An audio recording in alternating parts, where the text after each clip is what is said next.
And let me just say, a lot of y'all got psychosis and you don't even know it. A lot of y'all hearing voices in your head, out of your head, and it's because of all that weed you smoking. Let's get it on up in this dancery. We got y'all open, now you're floating, so you got to dance for me. Don't need no hateration, holleration. Hey YouTube, welcome to the J Spot. My name is Jasmine. If you are new here, please like and subscribe and comment if this video speaks to you. Today, we are going to be talking about things that psychosis taught me about life. If you don't know already, I developed psychosis from weed, so THC-induced psychosis. I used to smoke all the time. I used to smoke before class, after class, during class that I wasn't attending. Smoke, sleep, eat. That's all I was doing, bro. And I developed psychosis from that. I started hearing voices, and before I even knew that I was hearing voices, I had that shit. It got really bad at a lot of points in my life. I've been in the hospital about 4 or 5 times in 1 year over this hospital, like put in the mental behavioral health unit and all of that. So it wasn't fun, but it taught me a lot, especially when I was like out of the hospital, living my life, but still enduring the psychosis. And while I was doing those things, I didn't know I was learning. But these are the things that I grasped from that I feel like you can really apply to anything, even if you don't have psychosis. And let me just say, a lot of y'all got psychosis and you don't even know it. A lot of y'all hearing voices in your head, out of your head, and it's because of all that weed you smoking, all of that synthetic GMO weed that they give us.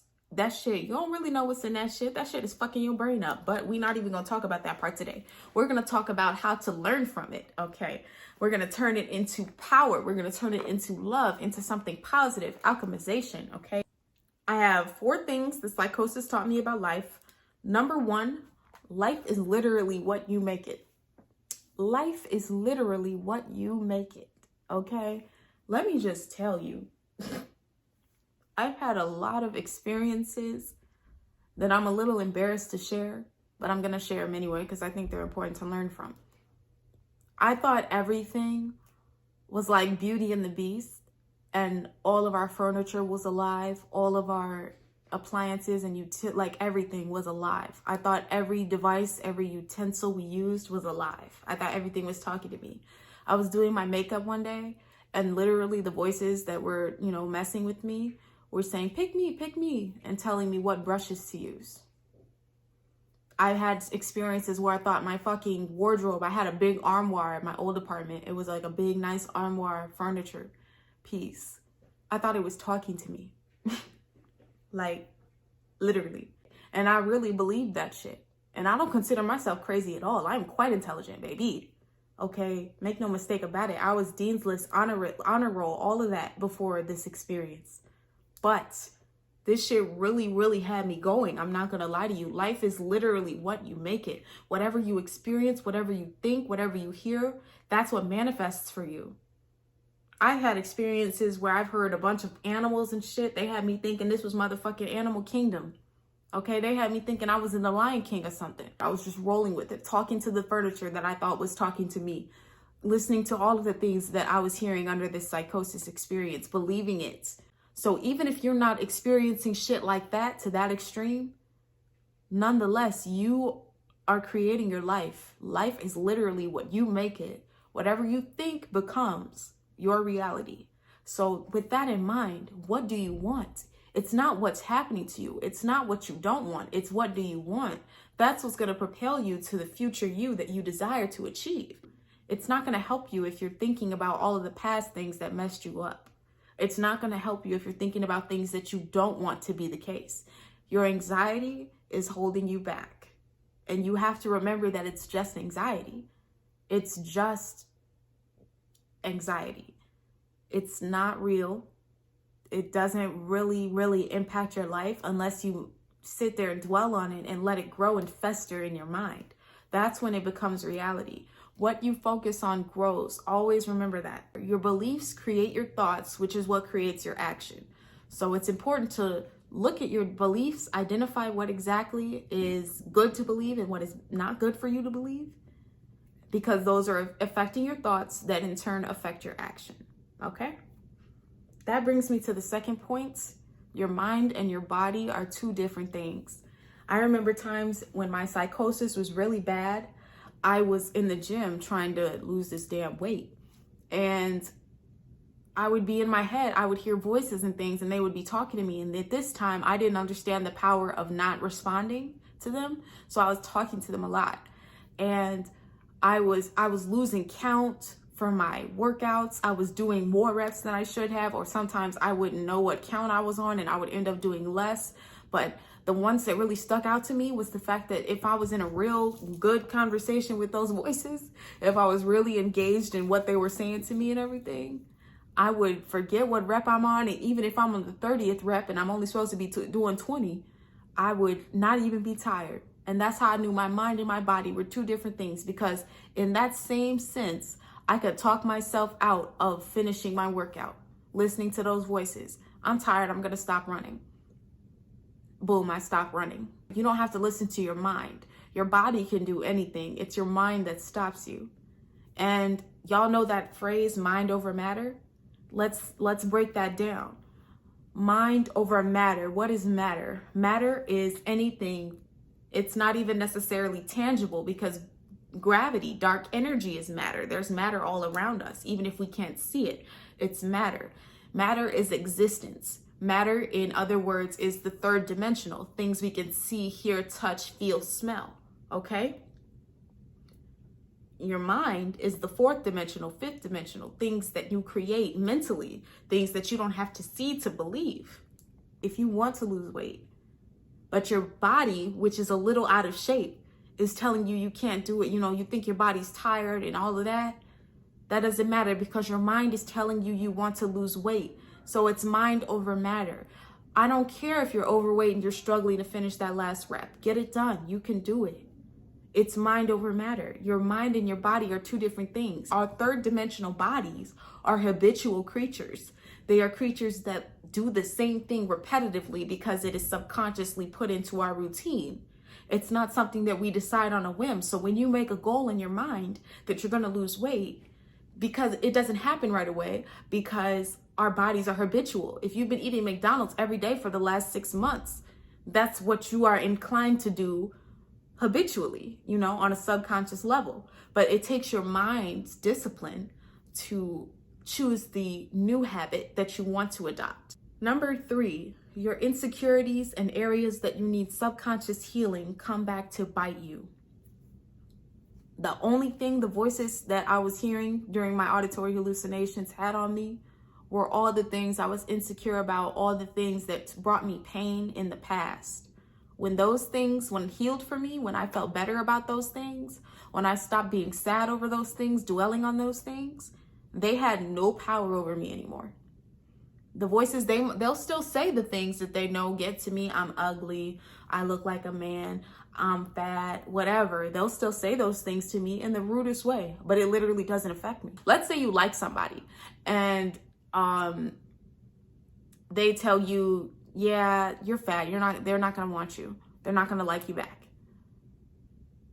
Understand and recognize right away that that's not for you to sit and frown at and be like, you're probably right. No, that's for you to say, okay, that's probably not true, but let me go ahead and lose this weight so you don't have that on me anymore. Because they can't control you if they have nothing on you, period.